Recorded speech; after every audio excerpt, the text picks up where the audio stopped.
अभी हम topic start करें डिफरेंशिएशन अंडर इंटीग्रल साइन। इस टॉपिक के अंदर या फिर इस कंसेप्ट के अंदर हमें सिर्फ एक ही फॉर्मूला यूज़ करना होता है।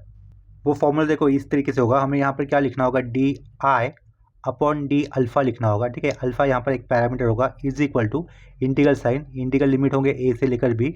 ठीक है, वो लिखने के बाद हमें अंदर लिखना होगा डो एफ अपॉन डो अल्फ़ा लिखना होगा, और यहाँ पर हम लोग लिख देंगे डी एक्स। ठीक है, ये हो गया डिफरेंशिएशन अंडर इंटीग्रल साइन। इस कंसेप्ट के अंदर यूज़ करने वाला रूल कहो या फिर इसे फॉर्मूला कहो।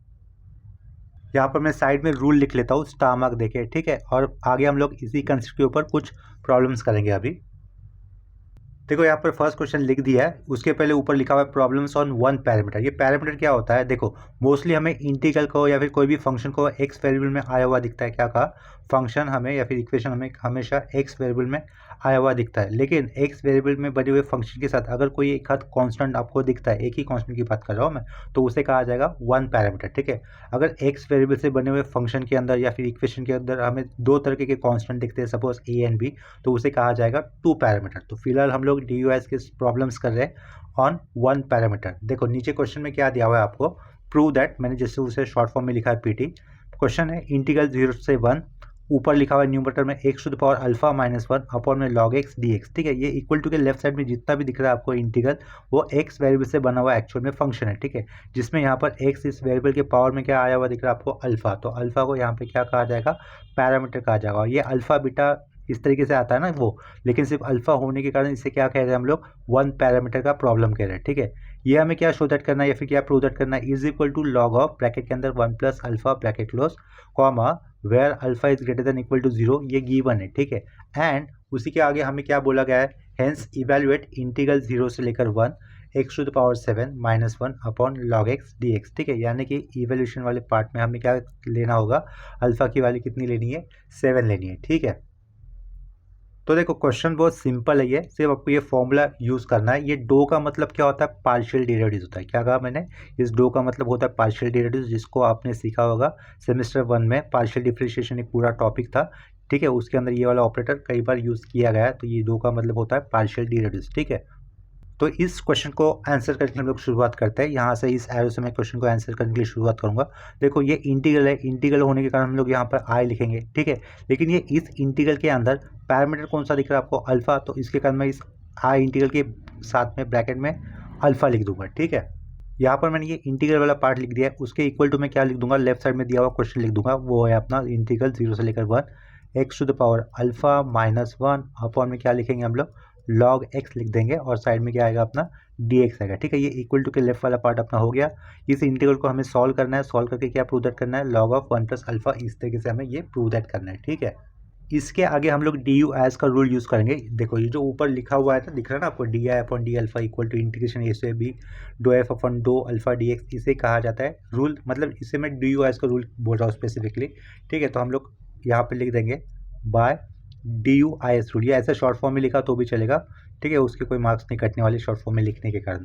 Bye D U I S rule आपने देखा होगा क्या लिखा होता है, आई जो भी था उसका हमें इंटीग्रेशन करना है, किसके साथ, जो पैरामीटर आता है उसके साथ। ठीक है, तो हम लोग यहाँ पे क्या लिख देंगे, लेफ्ट साइड में D I upon d alpha लिख देंगे। ठीक है, ऊपर क्या दिख रहा है आपको, आई के साथ अल्फा दिख रहा है ना ब्रैकेट के अंदर, तो वो वाला ब्रैकेट के अंदर लिखा हुआ टर्म कंसिडर करने की कोई ज़रूरत नहीं है। यहाँ पर सिर्फ आप लोग आई को ही देखो, D I upon d alpha हम लोग कर रहे हैं, इज इक्वल टू, देखो रूल में क्या दिख रहा है आपको, इंटीग्रल लिमिट के साथ एज इट इज लिख देना है। ठीक है, तो हम लोग क्या कर देंगे, इस क्वेश्चन के अंदर इंटीग्रल अपने आए हुए लिमिट के साथ एज इट इज लिख देंगे।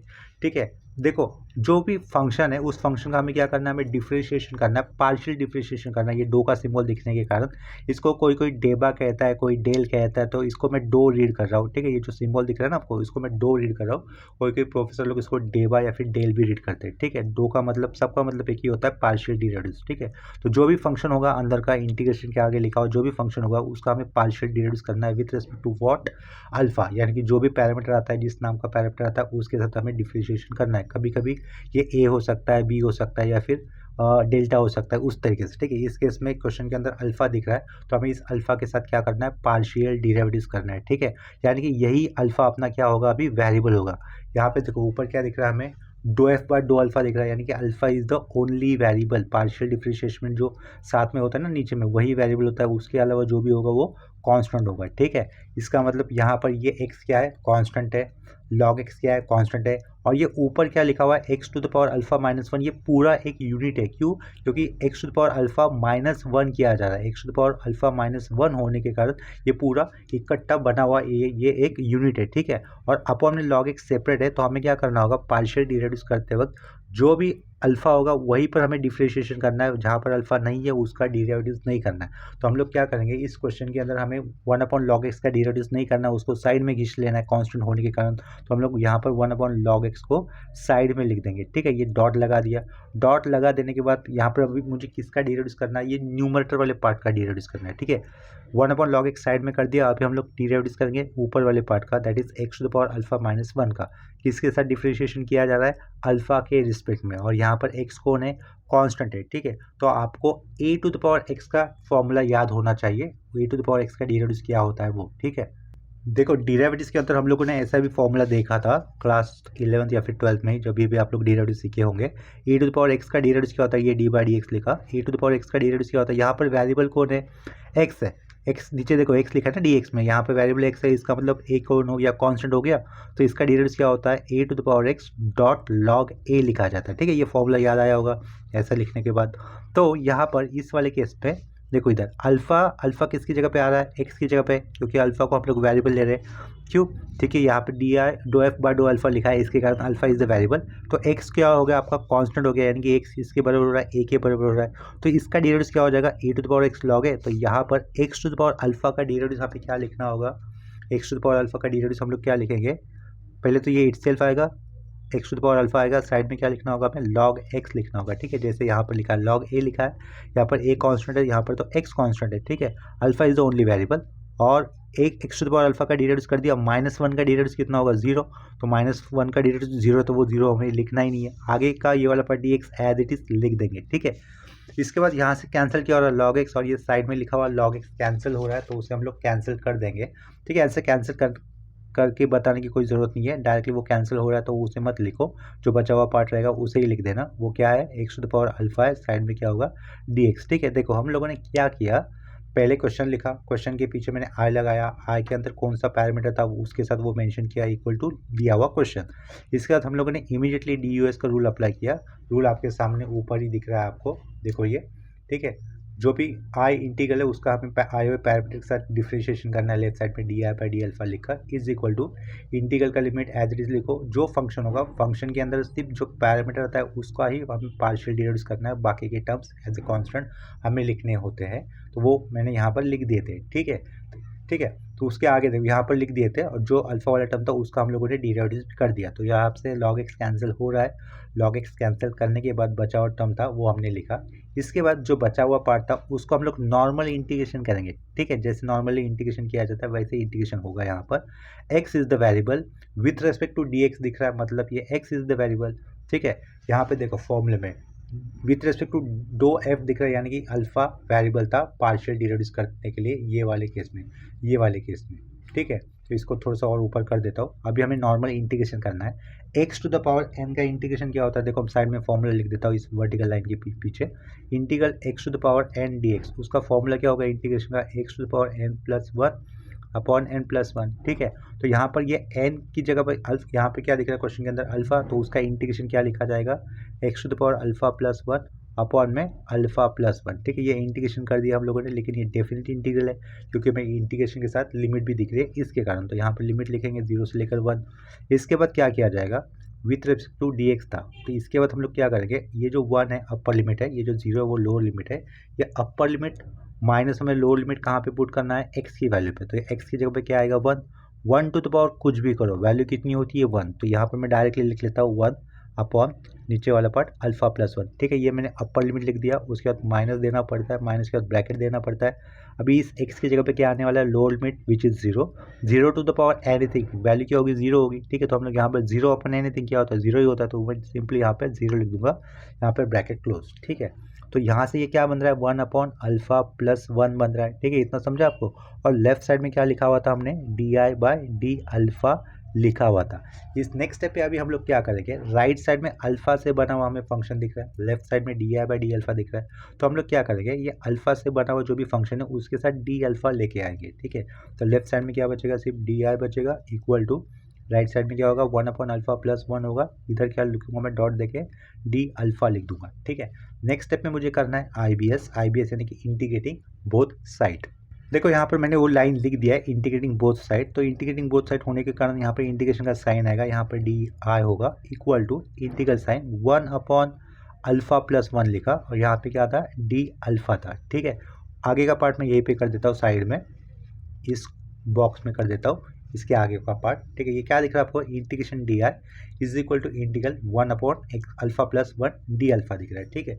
तो ये क्या दिख रहा है आपको इंटीग्रेशन DI सिंपली क्या लिखोगे आप लोग I लिखोगे, लेकिन ये I इनिशियल में जो इंटीग्रेशन था किस पैरामीटर का था अल्फा का, तो हम लोग ये इंटीग्रेशन DI क्या लिखेंगे I तो लिखेंगे, लेकिन अल्फा पैरामीटर का ये क्वेश्चन था ना इंटीग्रल, इसके कारण हम लोग वो पैरामीटर भी मेंशन कर देंगे, ठीक है। अदरवाइज मेंशन नहीं किया तो भी चलता है, लेकिन करते तो ठीक रहेगा। इज इक्वल टू देखो log x का डेरिवेटिव क्या होता है, log x का डेरिवेटिव होता है 1/x, तो 1/x का इंटीग्रेशन क्या लिखा जाएगा log x लिखा जाएगा, ठीक है। तो 1/x का इंटीग्रेशन होता है log x, ये α+1 x की जगह पे आया हुआ दिख रहा है 1/x का इंटीग्रेशन होता है log x, लेकिन 1/α+1 का इंटीग्रेशन क्या लिखा जाएगा फिर log ऑफ α+1 लिखा जाएगा, क्योंकि α+1 ये x की पोजीशन पे आया हुआ है, ठीक है।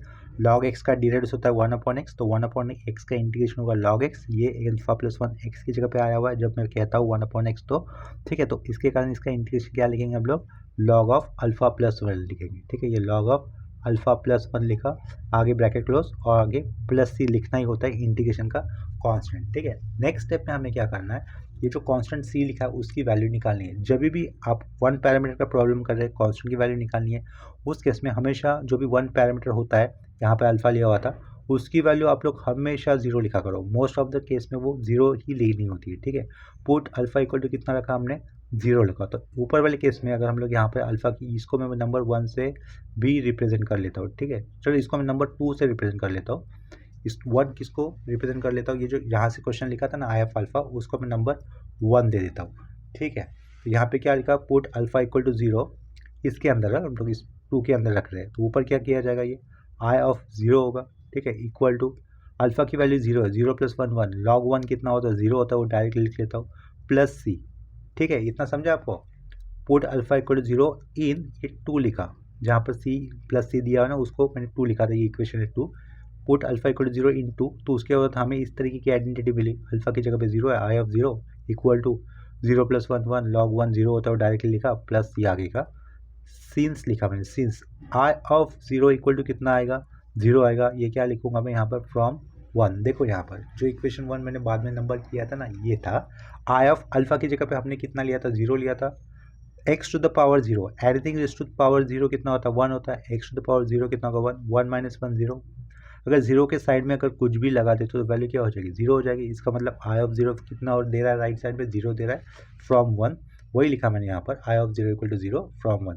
तो ये लेफ्ट साइड में आई ऑफ 0 है जिसकी वैल्यू कितनी है 0 है, आगे क्या दिख रहा है 0 + c दिख रहा है, इसका मतलब क्या मिल रहा है हमें therefore c is equal to 0, ठीक है। तो ये c की वैल्यू आ गई, आए हुए c की वैल्यू हम लोग कहाँ पे पुट कर देंगे फिर से इक्वेशन नंबर 2 के साथ, ठीक है 2 में। इसका मतलब देखो आगे क्या लिखूंगा देयरफॉर फ्रॉम इक्वेशन 2 लिखा, ठीक है। आगे क्या लिख रहा हूँ मैं फ्रॉम इक्वेशन 2, तो फ्रॉम इक्वेशन 2 आपको क्या मिलेगा I of alpha is equal to क्या मिल रहा है आपको log ऑफ α+1, यही हमें प्रूव दैट करना था ना, आ गया ना। आई ऑफ अल्फा यानी कि जो क्वेश्चन में था वो क्या था 0 से लेकर कितना था यहाँ पर 1 था, x to the power alpha -1 upon में क्या था log x था, dx था is equal to log of α+1, ठीक है। ये हो गया अपना प्रूव दैट पार्ट, ठीक है।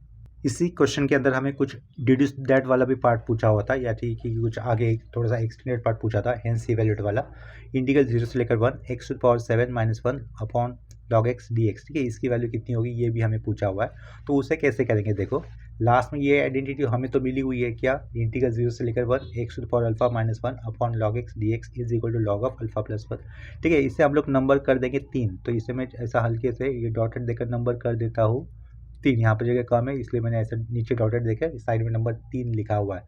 तो हम लोग इसको आगे कैसे कहेंगे put alpha equal to 7 in equation 3, तो जो हेंस इवैल्यूएट में पूछा हुआ क्वेश्चन था वो हमें एक्जैक्टली मिल जाएगा। देखो यहाँ पर integral 0 to 1 x to the power 7 - 1 upon log x dx, ये लेफ्ट साइड वाला पार्ट होगा हेंस इवैल्यूएट का, और जिसके आगे इक्वल टू के आगे आगे हमें उसकी वैल्यू मिल जाएगी, ठीक है। वो कितनी होगी, एक अल्फ़ा की वैल्यू 7 रखने पर इक्वल टू के आगे मिल जाएगा हमें log 8, ठीक है। तो वही अपना हेंस इवेल्ट वाले पार्ट का भी आंसर हमें मिल जाएगा एक स्टेप के बाद, ठीक है।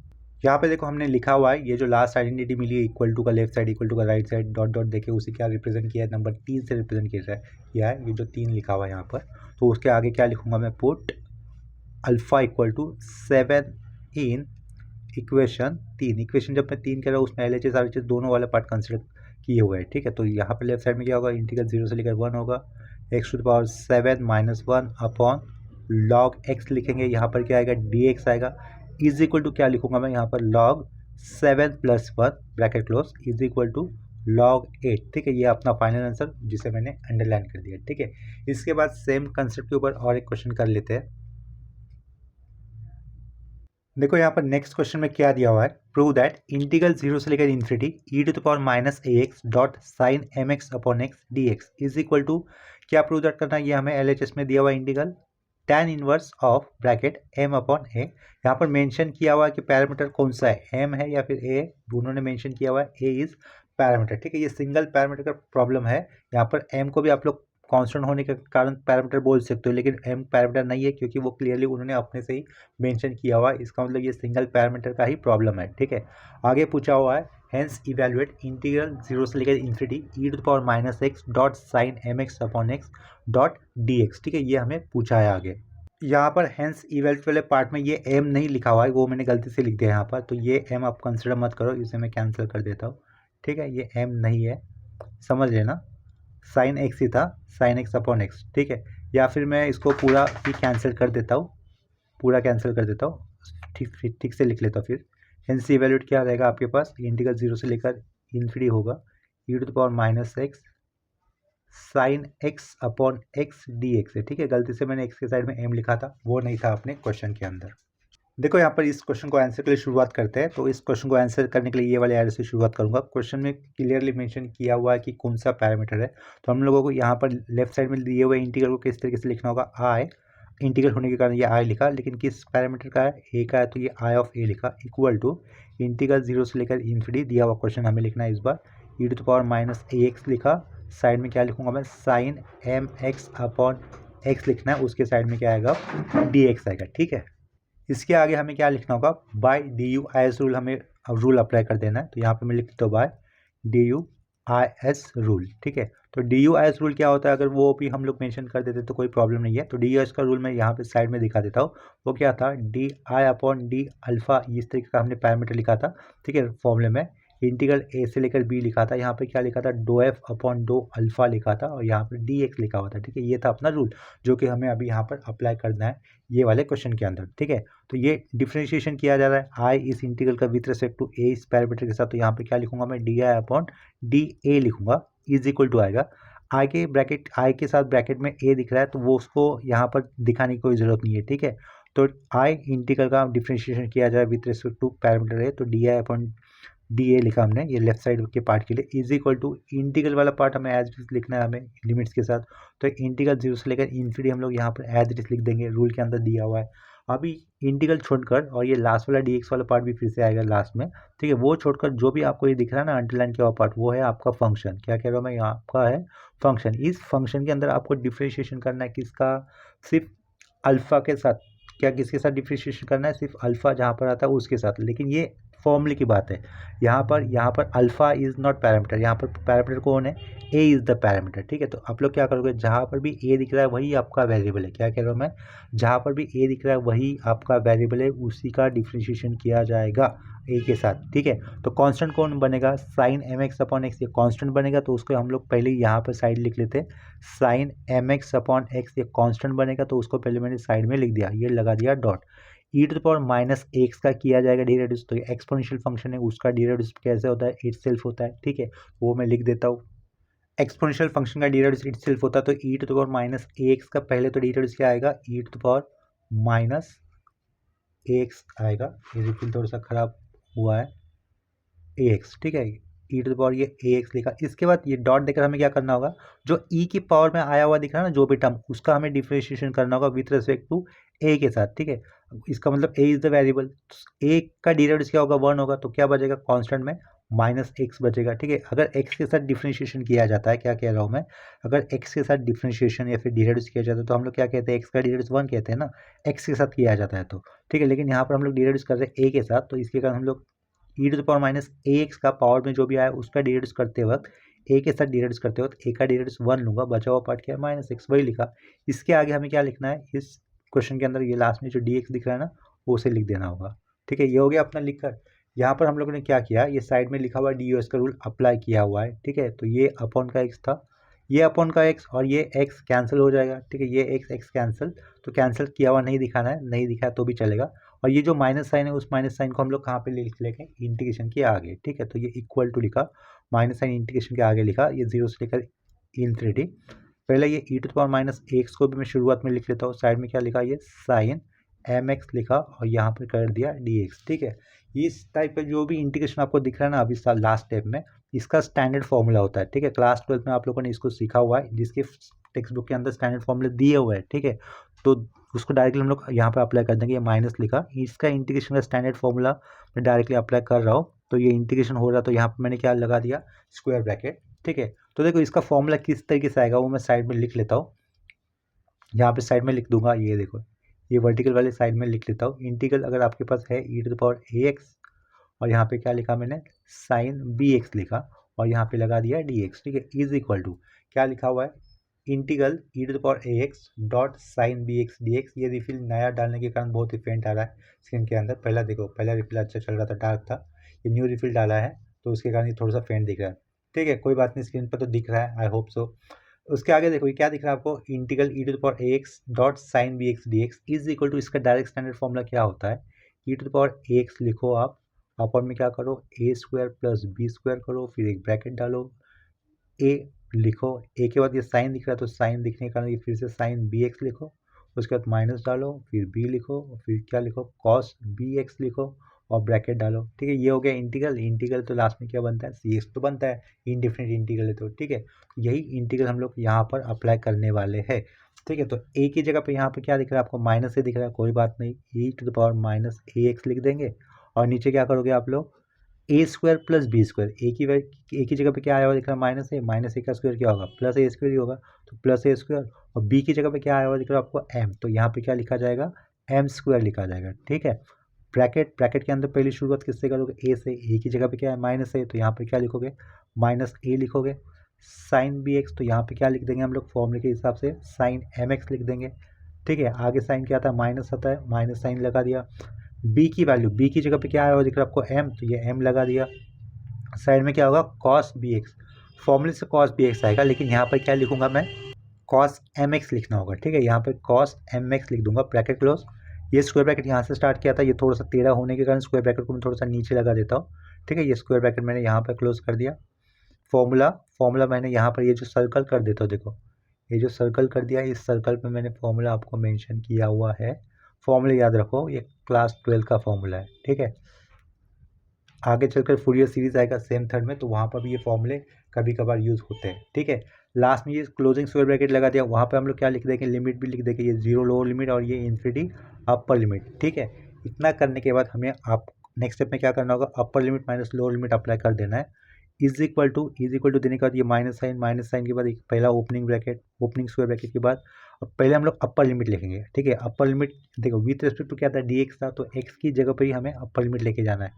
अपर लिमिट में पहली वैल्यू कितनी दिख रही है आपको, इन्फिनिटी, तो e to the power infinity, ई के पावर में अगर माइनस इन्फिनिटी होता है तो वैल्यू क्या होती है, जीरो, तो जीरो इंटू एनीथिंग करो, कुछ भी करो, जीरो ही रहेगा। ठीक है, e to the power minus infinity कितना होता है, जीरो होता है, इतना याद रखना। उसके बाद माइनस, माइनस के बाद हमेशा ब्रैकेट, इतना याद रखना। अभी एक्स की जगह पे हम लोग क्या लेंगे, जीरो लेंगे, तो e to the power zero anything to zero कितना होता है, वन होता है, तो ऊपर कितना आएगा, वन आएगा। अपॉन में नीचे क्या लिखेंगे हम लोग, a square plus M square लिखेंगे। ठीक है, ये दूसरा वाला ब्रैकेट, एक्स की जगह पर ले रहे हैं हम लोग जीरो, तो साइन के साथ कुछ भी लिखो, वैल्यू जीरो अगर लिखते हैं हम लोग, साइन के साथ जीरो लिखते हैं तो वैल्यू क्या होती है, जीरो होती है, तो ये पूरा जीरो हो जाएगा। यहाँ पर ये माइनस एम होगा, माइनस एम लिखा। कॉस जीरो कितना होता है, एक्स की जगह पे जीरो लेने के बाद एम जीरो जीरो होगा, तो कॉस जीरो होता है वन। ठीक है, तो इसके साइड में वन, तो ये साइड में लगा देता हूँ वन। ये यहाँ का ब्रैकेट क्लोज कर दिया, ये वाला ब्रैकेट इधर का क्लोज कर दिया, लास्ट में स्क्वायर ब्रैकेट क्लोज कर दिया, ठीक है। Minus m into one minus m ही होगा, ये माइनस एम और ये माइनस साइन क्या होगा, प्लस होगा, बाहर का माइनस साइन, तो हम लोग क्या लिखेंगे, ऊपर माइनस एम लिखेंगे और नीचे क्या लिखेंगे, ए स्क्वायर प्लस एम स्क्वायर लिखेंगे। यहाँ पर मुझे लिखना है ए स्क्वायर प्लस एम स्क्वायर, ठीक है। इतना समझा होगा आपको ये वाले पार्ट से, ठीक है। लास्ट के 3-4 स्टेप। लेफ्ट साइड में क्या था, लेफ्ट साइड में डी आई अपॉन डी ए था, ए था ना अपना पैरामीटर, ठीक है। तो इसके आगे हम लोग क्या करेंगे, डी ए को राइट साइड लेके जाएंगे, क्या करेंगे, डी ए को राइट साइड लेके जाएंगे। लेफ्ट साइड में क्या होगा, डी आई होगा, तो माइनस एम अपॉन में क्या था, ए स्क्वायर प्लस एम स्क्वायर था। यहाँ पर क्या लिखोगे, आया मैं डी ए लेके आया। नेक्स्ट स्टेप में हमें अप्लाई करना है आई बी एस यानी कि इंटीग्रेटिंग बोथ साइड। ये क्या लिखूंगा मैं, इंटीग्रेटिंग बोथ साइड्स, ठीक है। इंटीग्रेटिंग बोथ साइड्स कर दिया हम लोग।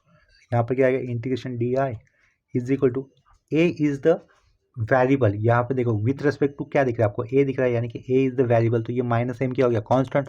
तो माइनस एम कांस्टेंट होने के कारण उसको लिखा इंटीग्रेशन के आगे, यहाँ पे क्या लिखूंगा, 1 अपॉन ए स्क्वायर प्लस एम स्क्वायर लिखना होगा।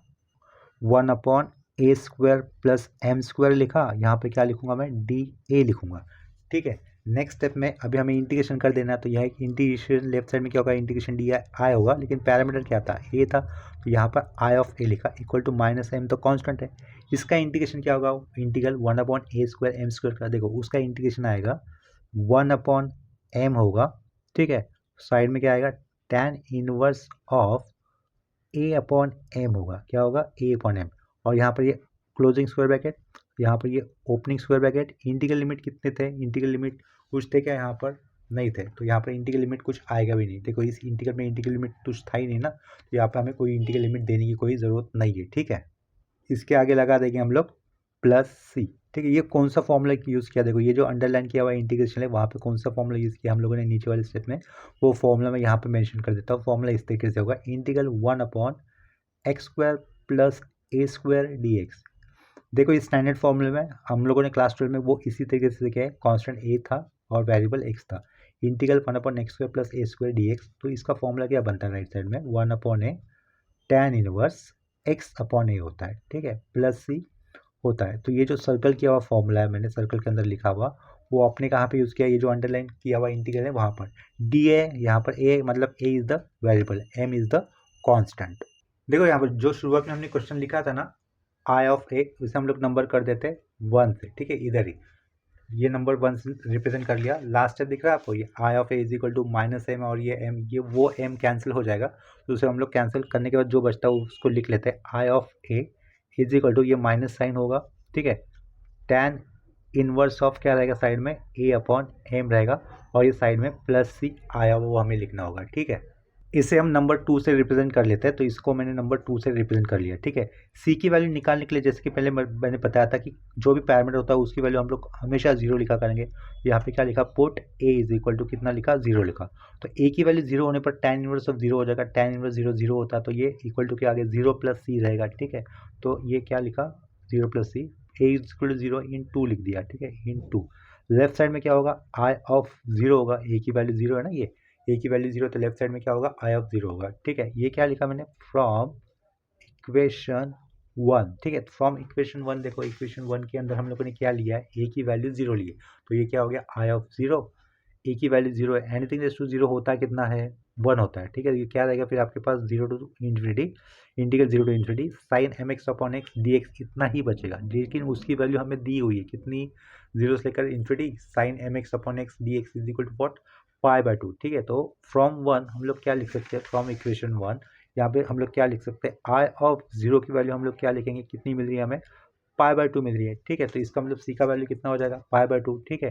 तो आई ऑफ 0 π/2 मिल रहा है, और ये 0 प्लस सी था, तो देयरफॉर मुझे यहाँ से इसकी वैल्यू कितनी आ रही है, π/2। तो ये सी की वैल्यू जो π/2 हमें मिली है, हम लोग इक्वेशन नंबर 2 के अंदर पुट कर देंगे। ये इक्वेशन नंबर 2 रहा, ये रही सी की वैल्यू, इक्वेशन नंबर 2 के अंदर हमें ये सी का वैल्यू पुट करना है, ठीक है। देखो ये π/2 प्लस में होगा सी का वैल्यू, उसके बाद ये माइनस है, तो मैं पहले सी का वैल्यू लिख दूंगा π/2, उसके बाद ये माइनस वाला टर्म लिख दूंगा, ठीक है। तो लास्ट स्टेप कैसी रहेगी अपनी, देखो इसके आगे दिख रहा है आपको स्क्रीन के ऊपर, तो लेफ्ट साइड में क्या लिखूंगा मैं यहाँ पर, देयरफॉर आई ऑफ ए हो गया अपना लिखकर, इक्वल टू, पहले मैंने सी का वैल्यू लिखा π/2 विच इज प्लस, उसके बाद माइनस देकर मुझे क्या लिखना है, tan inverse of a upon m लिखना है, ठीक है। tan इनवर्स ऑफ क्या लिखा मैंने, ए अपॉन एम लिखा, यहाँ पर राउंड ब्रैकेट क्लोज कर दिया, ठीक है। 90 minus tan inverse of a by m क्या लिखूंगा मैं, cot inverse a upon m लिखूंगा। क्या कहा, 90 माइनस tan इनवर्स थीटा क्या होता है, कॉट इनवर्स थीटा होता है, तो वो हमने लिखा। लेफ्ट साइड में क्या आएगा, आई ऑफ ए होगा, ठीक है। अभी देखो कॉट का रेसिप्रोकल क्या होता है, कॉट का रेसिप्रोकल tan इनवर्स लिखूंगा, लेकिन जो भी एंगल है वो भी एंगल हम लोग इनवर्स कर देंगे, रेसिप्रोकल कर देंगे, यानी कि m अपॉन ए लिखा। Cot inverse a upon M क्या लिख सकते हैं हम लोग, tan इनवर्स एंगल उल्टा करके m अपॉन एन, यही तो हमें प्रूव दैट करना था। और लेफ्ट साइड में क्या रहेगा, आई ऑफ ए, आई ऑफ ए ये मैं एक बार लिख देता हूँ फिर से। आई ऑफ ए का मतलब क्या था, हम लोगों ने इक्वेशन नंबर 1 के अंदर जो आई ऑफ ए रिप्रेजेंट किया था वो वाला इंटीग्रल। अगर हम लोग चाहते तो उसको फिर से लिखते थे, लास्ट लिख सकते, नहीं भी लिखा तो भी चलेगा, यही तक भी आंसर आपका कंसिडर किया जाएगा, ठीक है। तो वो पॉइंट मेंशन करने के कारण मैं आई ऑफ ए का वैल्यू यहाँ पर फिर से नहीं लिख रहा हूँ, यही तक अपना आंसर अपना कंसिडर, ठीक है। लेकिन हमें इसी क्वेश्चन के अंदर हेंस इवेल्यूएट में आगे कुछ पार्ट दिया हुआ है, इसके कारण मुझे ये आई ऑफ ए लिखकर नहीं चलेगा, मुझे वो लिखना होगा। तो वो आई ऑफ ए में क्या था वो वाला पार्ट मैं यहाँ पर लिख देता हूँ, ठीक है। क्वेश्चन क्या था अपना, इतना हो गया। क्वेश्चन में क्या था, इंटीग्रल 0 से लेकर इन्फिनिटी था, e to the power minus a x था, साइड में क्या दिया हुआ था हमें, sine m x upon x d x, ये था अपना I of A is equal to, जिसकी वैल्यू हमें कितनी मिली, tan inverse of m upon a मिली। इसे हम लोग इक्वेशन नंबर 3 से रिप्रेजेंट कर रहे हैं, ठीक है। इसको थोड़ा सा ऊपर कर देता हूँ, इससे हम लोग इक्वेशन नंबर 3 से रिप्रेजेंट कर लेंगे। ये आई ऑफ ए जो इक्वेशन नंबर 1 के अंदर लिखा हुआ पार्ट था, ये माइनस है, ये माइनस माइनस चिपक के आया हुआ है ए के साथ, समझ लो वो माइनस ए एक्स लिखा हुआ है, ठीक है। इसी के अंदर हम लोग क्या कर देंगे, put a is equal to m is equal to 1 कर देंगे, क्योंकि हमें इवेल्यूएट वाले पार्ट में क्या पूछा था, integral 0 to infinity e to the power minus x sine x upon x d x, ये पूछा हुआ था, ठीक है। तो हमें क्या करना था, ए और एम की वैल्यू जस्ट 1 सब्स्टिट्यूट कर देनी है इन इक्वेशन 3, तो यहाँ पर लिखा इन 3, ठीक है। तो लेफ्ट साइड में क्या होगा, इंटीग्रल 0 से लेकर इन्फिनिटी होगा, e to the power minus x होगा, यहाँ पर क्या करूँगा मैं, साइन एक्स अपॉन एक्स करूँगा, यहाँ पर मैं डी एक्स लिखूँगा, इक्वल टू के आगे मुझे क्या लिखना होगा, एम भी 1 है टैन और ये ए भी 1 है, तो ये क्या रह जाएगा, tan inverse of 1। Tan inverse of 1 की वैल्यू होती कितनी है, π/4, ठीक है। तो ये इसका हो गया ये आंसर, ठीक है। तो इक्वल टू लेफ्ट साइड में अगर ये चाहते हो तो हम लोग फिर से लिख सकते हैं, इंटीग्रल 0 से लेकर infinity e to the power minus x sine x upon x d x, ठीक है, जिसकी वैल्यू हमें कितनी मिली, π/4। यहाँ पर हमारा सेकेंड क्वेश्चन कंप्लीट हो जाता है। देखो आपको डी यू एस का कंसेप्ट अच्छी तरीके से समझने के लिए मैं और एक प्रैक्टिस प्रॉब्लम यहीं पे करवा लेता हूँ, जिसको आपको हेल्प होगी डी यू एस का कंसेप्ट अच्छी तरीके से समझने के लिए। देखो अभी यहाँ पर क्वेश्चन में क्या दिया हुआ है, शो दैट इंटीग्रल 0 से लेकर इन्फिनिटी, न्यूमरेटर में लिखा हुआ है लॉग ऑफ ब्रैकेट के अंदर 1 plus a x square bracket close upon में x square dot d x is equal to pi root के अंदर a where a is greater than 0, ठीक है। हेंस इवेल्युएट इंटीग्रल 0 से लेकर इन्फिनिटी, न्यूमरेटर में लिखा हुआ है लॉग ऑफ ब्रैकेट के अंदर 1 plus x square bracket close upon x square d x. इसका मतलब आगे चलकर हेंस इवेल्युएट वाले पार्ट प्रूव दैट करते हो, फिर उसकी वैल्यू फाइंड आउट करते हो, तो हमें क्या करना होगा, ए का वैल्यू कितना लेना है, 1 लेना है। इतना क्लियर हो रहा है ये, ठीक है। अगर ए का वैल्यू 1 होगा तो ये जो हेंस इवेल्युएट वाला पार्ट है उसका आंसर कितना आएगा, सीधा सीधा पाया आ जाएगा, क्योंकि ए की वैल्यू अगर 1 है तो इस हेंस इवेल्युएट वाले क्वेश्चन के इंटीग्रल का पार्ट का आंसर कितना आ जाएगा, पाया आ जाएगा, ठीक है। तो समझ लेते हैं दिए हुए इंटीग्रल का शो दैट वाला पार्ट पाई रूट ए किस तरीके से आएगा। तो इस क्वेश्चन को सॉल्व करने के लिए हम लोग ये वाले एरो से शुरुआत करेंगे। सबसे पहले मुझे क्या करना होगा, यहाँ पर ये आई इंटीग्रल होने के कारण ये आई रिप्रेजेंट कर लेना है, लेकिन ये डी यू एस का प्रॉब्लम में हमें समझ में आता है, ठीक है। और कौन सा पैरामीटर दिख रहा है आपको आया हुआ है यहाँ पर ए, तो ये आई इंटीग्रेशन लिखते वक्त मैं यहाँ पर पैरामीटर भी मेंशन कर दूंगा, आई ऑफ ए इक्वल टू, हमें क्वेश्चन लिख देना है फिर से, इंटीग्रल 0 से लेकर इन्फिनिटी, ऊपर क्या दिया हुआ है न्यूमरेटर में log of 1 plus a x square, ठीक है, ब्रैकेट क्लोज अपॉन में क्या आएगा, एक्स स्क्वायर आएगा, यहाँ पर डी एक्स होगा, ये हो गया अपना 1 हो गया, ठीक है। इसके आगे मुझे डी यू आई एस का रूल अप्लाई करना देना है, तो यहाँ पे मैं क्या लिख दूंगा, by D U I S rule, ठीक है, by D U I S rule. इस बार मैं डी यू एस के रूल को मैं यहीं पे मेंशन कर देता हूँ, वो किस तरीके से लिखा हुआ था हमने चेक किया था, d I upon d alpha is equal to integral limit same ही होता है, ये ए से बी जो भी होंगे वो डो एफ अपॉन डो अल्फा, यहाँ पर डी एक्स लिखा जाता है, ठीक है। यह है अपना डी यू एस का रूल जो हमें ऊपर दिए हुए इंटीग्रेशन में अप्लाई करना है। तो डी यू एस का रूल अप्लाई करते वक्त मुझे क्या करना होगा, डी आई अपॉन क्या लिखना होगा, डी ए लिखना होगा। इस आई के साथ ए ब्रैकेट के अंदर जो लिखा हो उसको कंसिडर मत करो, ऐसा मैं कह रहा हूँ। इज इक्वल टू आई हुए इंटीग्रल लिमिट लिखो एज इट इज़, वो क्या रहेंगे 0 से लेकर इन्फिनिटी रहेंगे। 1/x² is the constant part, तो वो साइड में लिखा जाएगा। 1/x² हम लोगों ने साइड में लिखा। डिफरेंशिएशन करना है पार्शियल डेरिवेटिव्स, यानी कि दूसरा तीसरा वेरिएबल देखना ही नहीं है किसके सिवाय, अल्फा के सिवाय। जहाँ पे अल्फा दिखता है उसका ही डेरिवेटिव्स करोगे, ठीक है, इतना समझा आपको। तो ये जो सॉरी ये अल्फा रूल में लिखा हुआ है, लेकिन अपने क्वेश्चन के अंदर पैरामीटर क्या है, ए, तो ये जहाँ पर ए होगा वहीं पे आपको डिफरेंशिएशन करना है, ठीक है, अपने दिए हुए क्वेश्चन के अंदर। तो जहाँ पर ए उसका ही पार्शियल डेरिवेटिव्स किया जाएगा, ए के अलावा जो भी होगा वो कांस्टेंट पकड़ोगे, ठीक है। तो ये 1/x साइड में लिया। ए आया हुआ है, लेकिन किसके अंदर आया हुआ है, लॉग इस फंक्शन के अंदर। तो लॉग एक्स होता है, लेकिन लॉग एक्स फंक्शन के अंदर ए आने के कारण वो क्या हो जाएगा, लॉग के साथ बना हुआ फंक्शन का पार्ट है। तो लॉग एक्स का डेरिवेटिव्स क्या होता है, लॉग एक्स का डेरिवेटिव्स होता है 1/x। तो लॉग ऑफ, देखो ये जो ए है ना, इस लॉग ब्रैकेट के अंदर है, लॉग एक्स, एक्स की जगह पे यहाँ पर ए कहीं ना कहीं आया हुआ दिख रहा है। तो हमें क्या करना होगा, इस लॉग फंक्शन का डेरिवेटिव्स करना होगा, क्योंकि अंदर कहीं ना कहीं ए आया है इसके कारण। तो लॉग एक्स का डेरिवेटिव्स होता है 1/x।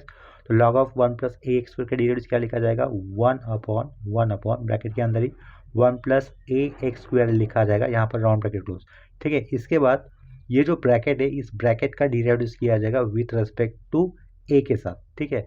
तो 1 का डेरिवेटिव 0, ए का डेरिवेटिव ए के साथ ही किया जा रहा है, तो उसकी वैल्यू होगी 1। तो बचेगा साइड में कौन, x²।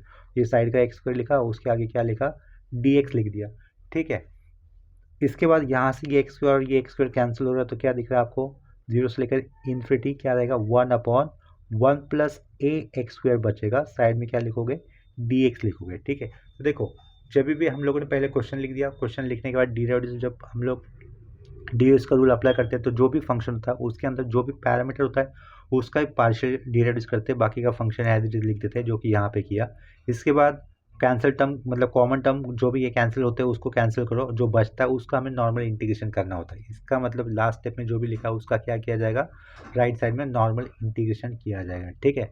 यहाँ पर x² का कोएफिशिएंट क्या दिख रहा है आपको, a, तो उस x² के कोएफिशिएंट को आप लोग बाहर ले लो। बाहर कैसे करेंगे, सीधा सीधा a को हमें बाहर लेना है, तो ये a को ले लिया बाहर। 1 के साथ a नहीं था, तो इसके कारण वो अपॉन में लिखा, यहाँ पर a बाहर आ गया, तो ये क्या रहेगा, ब्रैकेट के अंदर x² रहेगा, और यहाँ पर साइड में क्या आएगा, dx आएगा, ठीक है। देखो ब्रैकेट के अंदर ये वो अपॉन में a दिख रहा है ना, तो वो पूरा इंटीग्रेशन के आगे लिखूंगा तो कैसा आ जाएगा, 1/a, इंटीग्रल 0 से लेकर इन्फिनिटी होगा, 1/a + x² है, उसको मैं रिवर्स करके लिखता हूँ, यानी कि आगे पीछे करके लिखता हूँ। पहले मैं x² लिख दिया प्लस 1/a अभी लिख देता हूँ, ठीक है। साइड में क्या लिखा, dx लिखा। इसके लेफ्ट साइड में क्या है, इतना याद रखना, di/dA था, ठीक है। फिर से मैं लेफ्ट साइड वाला पार्ट लिख देता हूँ एक बार, di/dA लिखा इज इक्वल टू, ये बाहर का 1/a, इंटीग्रल 0 से लेकर इन्फिनिटी 1/ ये x² प्लस 1/a को हम लोग कैसे लिख सकते हैं, 1/√a to the whole power 2, ठीक है।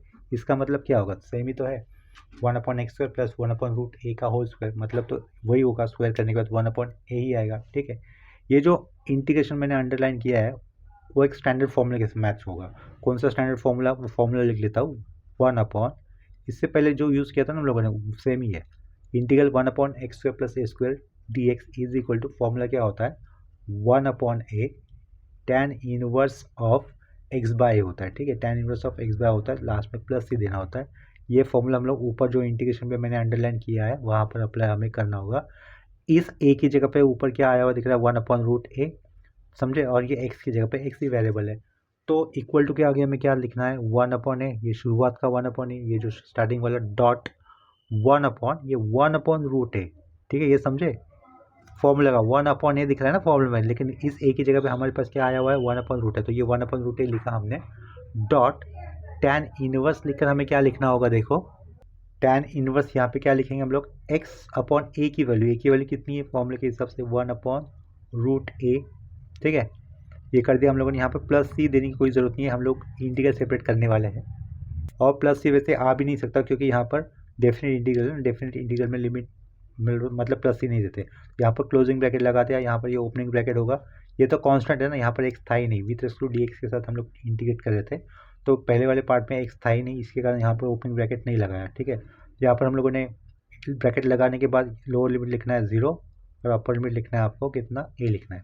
1/, फ्रैक्शन में क्या दिख रहा है आपको, 1/√a, तो 1/√a एडजस्ट करते तो वो कैसा हो जाएगा, √a/1, √a/1, तो अपॉन का 1 का कोई मतलब है नहीं, तो √a/, क्या हो जाएगा, ये वाला a हो जाएगा। लेफ्ट साइड में क्या है, डी आई अपॉन डी ए है, ठीक है।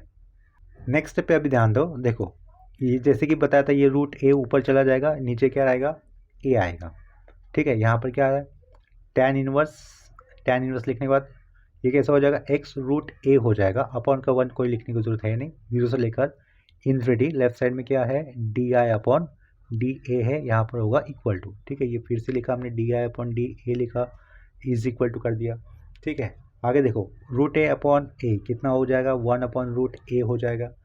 यहाँ पर ब्रैकेट एक्स की जगह पे पहले इन्फिनिटी की वैल्यू अपर लिमिट है, इसके कारण tan इनवर्स इन्फिनिटी कितना होता है, π/2। ये मैंने डायरेक्ट लिख दिया π/2, tan इनवर्स इन्फिनिटी लिखने के बजाय मैंने उसका वैल्यू डायरेक्ट लिख दिया π/2, माइनस एक्स की जगह पे क्या लिखूंगा, 0। tan इनवर्स 0 कितना होता है, 0 ही होता है, तो वो लिखने का कोई मतलब है नहीं, लेकिन यहाँ पर माइनस दिया था तो ये 0 दिखा दिया, ठीक है। इतना समझा आपको।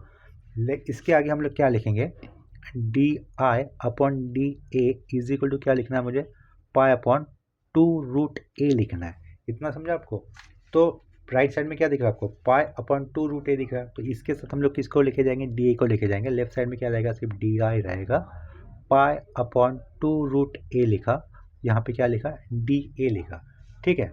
तो IBS, या IBS का मतलब क्या होगा, इंटीग्रेटिंग बोथ साइड। एग्जाम में ऐसा मत लिखो आप लोग, आपको पूरे वर्ड्स के अंदर साथ में लिखना होगा इंटीग्रेटिंग बोथ साइड, ठीक है। तो ये इंटीग्रेशन डी आई लिखा equal to integration pi 2 root a लिखा, यहाँ पर क्या लिखा, डी ए लिखा, ठीक है। इंटीग्रेशन लेफ्ट साइड में इंटीग्रेशन कर देता हूँ, इंटीग्रेशन कितना हो जाएगा, वो आई होगा, लेकिन किस पैरामीटर का था ये शुरुआत में हमें पता है, ए का था, तो यहाँ पे मैंने आई ऑफ ए लिखा is equal to pi is the constant, बाहर लिखा 1 अपॉन 2 रूट ए लिखा मैंने, d a is the with respect to वाला पार्ट ना, किसके साथ हो रहा है ये डी ए, तो इसके कारण हम लोगों ने 1 अपॉन 2 रूट ए को अंदर लिख दिया, ठीक है। इज इक्वल टू ये पाई का मैंने पाई लिखा as it is.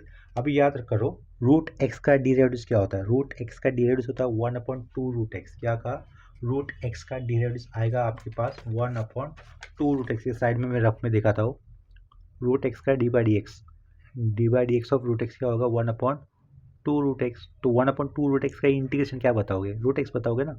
Root x का डेरिवेटिव अगर 1 अपॉन 2 रूट एक्स है, तो 1 अपॉन 2 रूट एक्स का इंटीग्रेशन क्या होगा, रूट एक्स होगा। तो उसी तरीके से 1 अपॉन 2 रूट ए का इंटीग्रेशन कितना होगा, रूट ए होगा, तो इस साइड में क्या होगा, रूट ए होगा।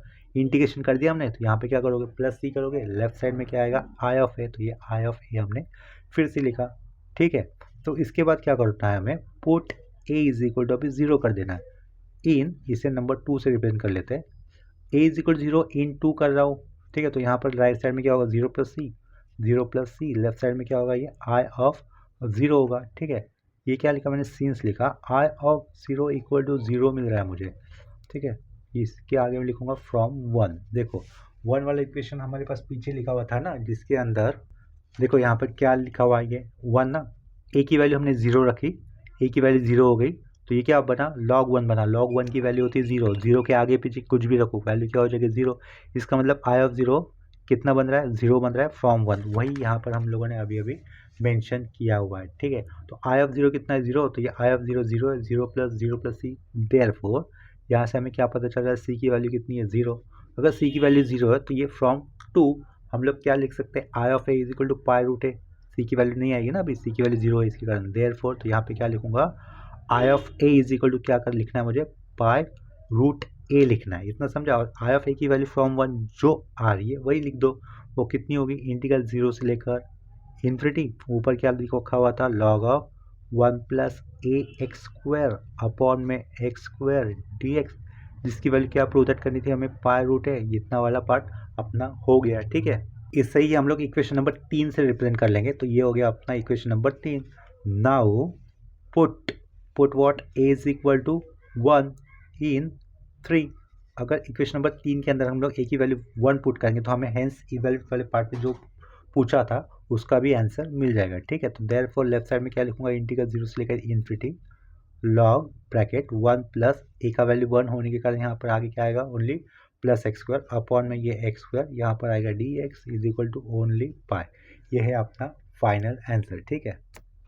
देखो डी यू एस का प्रॉब्लम एग्जाम में 6 से लेकर 8 मार्क को आ सकता है मिनिमम, लेकिन अभी एग्जाम का पैटर्न थोड़ा सा चेंज होने के कारण ये मिनिमम 5 और मैक्सिमम 6 मार्क का आएगा। कोई प्रॉब्लम्स लेंदी भी होते हैं, पहले जो 8 मार्क के लिए आते थे, लेकिन अभी वो मैक्सिमम 6 मार्क के लिए आ सकते हैं, ठीक है। तो आगे के लेक्चर में हम लोग बड़े और बड़े प्रॉब्लम करेंगे, बड़े मतलब उसका सॉल्यूशन थोड़ा सा लेंदी जाएगा, ठीक है। कंसेप्ट तो यही है, बिल्कुल इसी तरीके से बड़े होंगे सॉल्यूशन में। और कंसेप्ट कौन सी यूज़ करनी होगी, क्लास 12 में जो आप लोगों ने इंटीग्रेशन यूज़ किया ना, बेसिक इंटीग्रेशन, वो उसके फॉर्मूले थोड़े से आपको रिवाइज करने होंगे डी के प्रॉब्लम एग्जाम में सही करने के लिए, ठीक है। तो अभी के लिए इस प्रॉब्लम के साथ मैं यहीं पे रुक जाता हूँ। अगर आपको किसी कंसेप्ट में डाउट रहेगा, कोई पार्ट समझा नहीं रहेगा, तो आप लोग मुझे कमेंट सेक्शन पे इन्फॉर्म कर दो। अगर लेक्चर आपको अच्छे लग रहे हैं, इन्फॉर्मेटिव लग रहे हैं, तो आप लोग इसे अपने फ्रेंड के साथ ज़रूर शेयर करना, ठीक है। मिलते हैं नेक्स्ट लेक्चर में, तब तक के लिए बाय एंड टेक केयर।